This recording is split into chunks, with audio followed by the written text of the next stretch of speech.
નમસ્કાર મિત્રો, કિસાન સમાચાર ચેનલમાં તમારું ખૂબ ખૂબ સ્વાગત છે। દેશ, દુનિયા અને ગુજરાતના તાજા, મોટા અને સૌથી મહત્વપૂર્ણ સમાચાર જાણીએ તે પહેલા તમે ચેનલમાં નવા હોય તો ચેનલને જરૂરથી સબસ્ક્રાઇબ કરીને વિડીયો લાઈક કરી દેજો। આજના સૌથી મોટા સમાચાર બહારનું ખાતા પહેલા સાવધાન। મોરબીમાં પબમાં સ્ક્રૂ નીકળતા ફોટા વાયરલ થયા છે, જેમાં ફોટામાં મોરબીની અતુલ બેકરીના પબમાં લોખંડનો સ્ક્રૂ હોવાનો આરોપ થયો છે। સોશિયલ મીડિયામાં બિલ સાથેના વાયરલ થયેલા ફોટા તથા બનાવ અંગે હાલ કોઈ ફરિયાદ પણ કરવામાં આવી નથી। તાજેતરમાં અમદાવાદની બ્રાન્ડેડ કંપનીના પિઝામાંથી જીવાત નીકળી હતી। શહેરના બોપલ વિસ્તારમાં આવેલા લાપીનોસ પિઝામાંથી જીવાત નીકળવાની ઘટના બની હતી તથા એલિસ બ્રિજ વિસ્તારમાં પણ લાપીનોસ પિઝામાંથી જીવજંતુ નીકળ્યા હોવાની ઘટના બનતી આવી છે। ત્યારબાદના બીજા મોટા સમાચાર યાત્રાધામ દ્વારકાને લઈને સામે આવી રહ્યા છે। દ્વારકામાં હજારોની સંખ્યામાં યાત્રિકો દર્શન કરવા માટે આવતા હોય છે, ત્યારે યાત્રાધામ દ્વારકામાં ગોમતી નદી ઉપર ઊંટ સવારી કરતા લોકો નજરે પડ્યા છે। યાત્રાધામ દ્વારકામાં દેશ વિદેશથી રોજ હજારોની સંખ્યામાં યાત્રિકો કાળિયા ઠાકોરના દર્શન કરવા માટે આવે છે, જેમાં જોખમી ઊંટ સવારી કરતા સહેલાણીઓનો વિડીયો વાયરલ થયો છે। ગોમતી નદીના ઊંડાણ પાણીમાં ઊંટ સવારીનો વિડીયો વાયરલ થતા લોકોમાં ચર્ચાનો વિષય બન્યો। ઊંટના માલિકો પૈસાની લાલચે લોકોના જીવ જોખમમાં મૂકે છે। ત્યારબાદના ખૂબ જ મહત્વપૂર્ણ સમાચાર, પ્રી બોર્ડ એક્ઝામ શરૂ।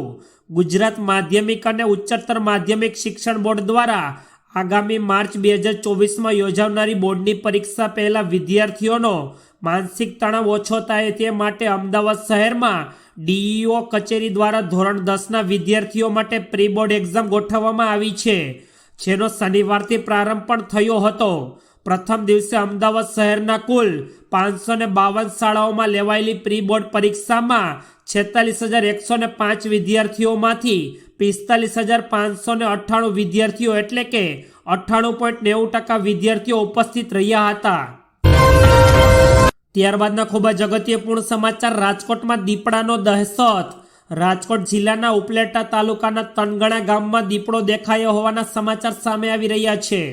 ઉપલેટા તાલુકાના તનગણા ગામમાં આવેલા વાડી વિસ્તારમાં ઓરડીમાં દીપડો આવીને બેસી ગયો હતો, જેને પગલે ગ્રામ્યજનોમાં ફફડાટ ફેલાયો હતો અને ગ્રામ્યજનોએ તાત્કાલિક દીપડો દેખાયાનો વિડીયો બનાવી લીધો હતો અને વન વિભાગને જાણ કરી, જેને પગલે વન વિભાગે તાત્કાલિક ધોરણે તપાસ હાથ ધરી હતી અને દીપડો પકડવાના પ્રયાસ શરૂ કર્યા છે। રાજકોટ વન વિભાગે પાંજરું મૂકીને બંદોબસ્ત ગોઠવ્યો હતો કે જેથી દીપડો પાંજરામાં પૂરાઈ જાય। ત્યારબાદના બીજા મોટા સમાચાર, રામલલ્લાના દર્શનના સમયમાં કરાયો મોટો ફેરફાર। 22 જાન્યુઆરીએ રામ મંદિરનું ઉદ્ઘાટન થયું ત્યારથી જ ભગવાનના દર્શન કરવા આવતા ભક્તોની સંખ્યામાં ઘટાડો થઈ રહ્યો નથી। રામલલ્લાની મંગળા આરતી સવારે 4:30 વાગે થશે તથા શૃંગાર આરતી 6:30 વાગે થશે। આ પછી સવારે 7 વાગ્યાથી ભક્તો દર્શન શરૂ કરી શકશે। તેમણે જણાવ્યું કે બપોરે 12 વાગે ભોગ આરતી થશે તથા 7:30 વાગ્યે સંધ્યા આરતી થશે અને 9 વાગે રાત્રિ ભોગનું આયોજન કરવામાં આવશે। આ પહેલા મંદિરમાં પ્રવેશ દ્વારની સંખ્યા 2 થી વધારીને 6 કરી દેવામાં આવી છે। ત્યારબાદના ખૂબ જ ઉપયોગીપૂર્ણ સમાચાર, રાજ્યમાં ઠંડીથી રાહત। જાણો સૌથી ઓછું તાપમાન કયા શહેરમાં નોંધાયું। રાજ્યના તાપમાનમાં ઘટાડો થતાં ઠંડીથી રાહત થઈ ગઈ છે, જેમાં સૌથી ઓછું તાપમાન નલિયામાં 10 ડિગ્રી નોંધાયું, તેમજ ગાંધીનગર અને કેશોદમાં 11 ડિગ્રી તાપમાન રહ્યું તથા ડીસા અને ભુજમાં 12 ડિગ્રી તાપમાન નોંધાયું છે। રાજ્યમાં હાલ ઠંડી અને ગરમી બંને ઋતુનો અનુભવ થઈ રહ્યો છે। સવારે અને રાત્રિએ ઠંડીનો ચમકારો જોવા મળે છે, જ્યારે બપોરે ગરમી લાગે છે। આવી પરિસ્થિતિમાં ગઈકાલે હવામાન વિભાગે આગામી 5 દિવસમાં ગુજરાતમાં ઠંડીનું જોર વધે તેવી આગાહી કરી છે।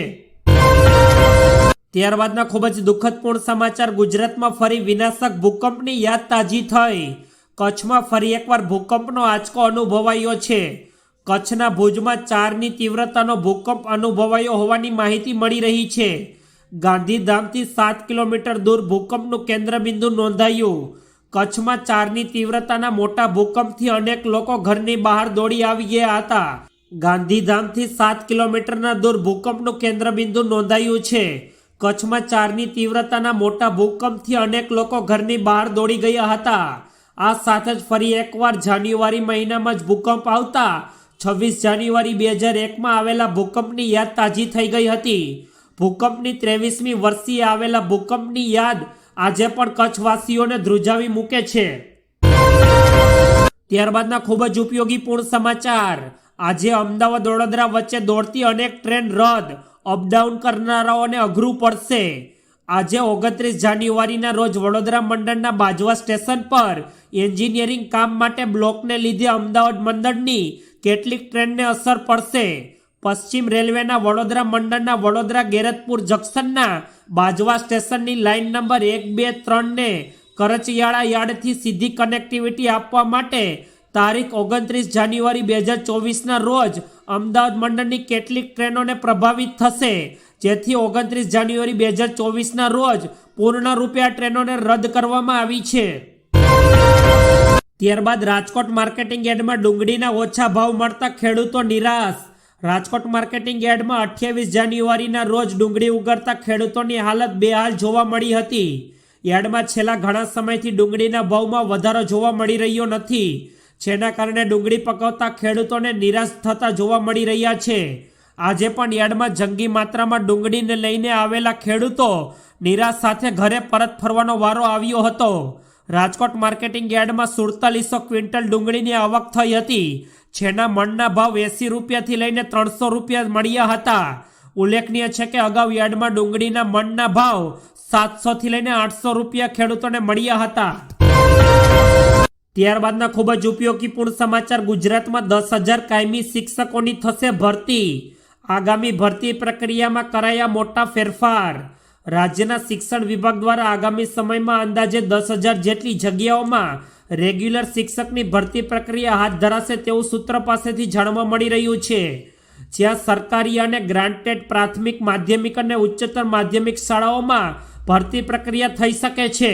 કાયમી શિક્ષકની ભરતી માટે સરકારમાં શિક્ષણ અને નાણાં વિભાગ તેમજ ઉચ્ચ કક્ષાએ ચર્ચા ચાલી રહી હોવાનું જાણવા મળી રહ્યું છે. સરકારી ગ્રાન્ટેડ શાળાઓમાં ગુણવત્તાયુક્ત શિક્ષકો મળી રહે એ માટે શિક્ષણ વિભાગ દ્વારા ભરતી પ્રક્રિયા હાથ ધરવામાં આવશે. ત્યારબાદના ખૂબ જ મોટા સમાચાર. એરબસ ટાટા ભારતમાં બનાવશે હેલિકોપ્ટરની પહેલી private assembly line. Airbus company અને ટાટા ગ્રુપની ટાટા એડવાન્સ સિસ્ટમ લિમિટેડ દેશની પ્રથમ ખાનગી હેલિકોપ્ટર એસેમ્બલી લાઇન બનાવવા જઈ રહી છે. એરબસ દ્વારા આ અંગે જાહેરાત કરવામાં આવી છે. અહીં ફાઇનલ એસેમ્બલી લાઇન બનાવવામાં આવશે. એરબસના સૌથી પ્રખ્યાત H125 હેલિકોપ્ટર આ લાઇનમાં બનાવવામાં આવશે. અન્ય દેશોમાં નિકાસ પણ કરવામાં આવશે અને આ સાથે જ ભારત સરકારના આત્મનિર્ભર ભારત અભિયાન માટે આ એક મોટું પગલું હશે. તેનાથી દેશને અનેક રીતે ફાયદો પણ થશે. ત્યારબાદના ખૂબ જ મોટા સમાચાર. રામલલાના દર્શને આવેલા ભક્તોએ બનાવ્યો રેકોર્ડ. દાન આપવામાં રચ્યો મોટો ઇતિહાસ. આખરે ભગવાન પોતાના જન્મસ્થાને બિરાજમાન થઈ ચૂક્યા છે. રામલલા આવી ગયા છે અને તેમના ભક્તો પણ તેમના દર્શનાર્થે આવી રહ્યા છે. તેથી ભક્તિને અને ઉત્સાહની સાથે જ રામ ભક્તો દાન પણ કરી રહ્યા છે. ઉલ્લેખનીય છે કે રામ મંદિરમાં 22 જાન્યુઆરીએ 8 લાખ રૂપિયાનો ચડાવો આવ્યો હતો, જ્યારે 23 જાન્યુઆરીએ રામ ભક્તોએ 2,79,00,000 રૂપિયા અર્પણ કર્યા હતા. જ્યારે 24મી જાન્યુઆરીએ રામ મંદિરમાં શ્રદ્ધાળુઓએ 14 લાખ રૂપિયાનું દાન કર્યું હતું. ટ્રસ્ટના આધારે મંદિરમાં રોજ 15 થી 20 લાખ રૂપિયાનું દાન આવે છે. અત્યાર સુધીમાં 3.5 કરોડ રૂપિયાનું દાન મળી ચૂક્યું છે. ત્યારબાદના ખૂબ જ દુઃખદપૂર્ણ સમાચાર. સુરતમાં વધુ એક યુવકને હાર્ટ એટેક આવ્યો. રાજ્યમાં હાર્ટ એટેકથી વધુ એક યુવકનું મોત થયું છે, જેમાં સુરતના ઓલ્ડપાલમાં 34 વર્ષીય દિનેશ શાહ નામના વ્યક્તિનું હાર્ટ એટેકથી મોત થયું છે, જેનાથી યુવાનોમાં ભય ફેલાયો છે.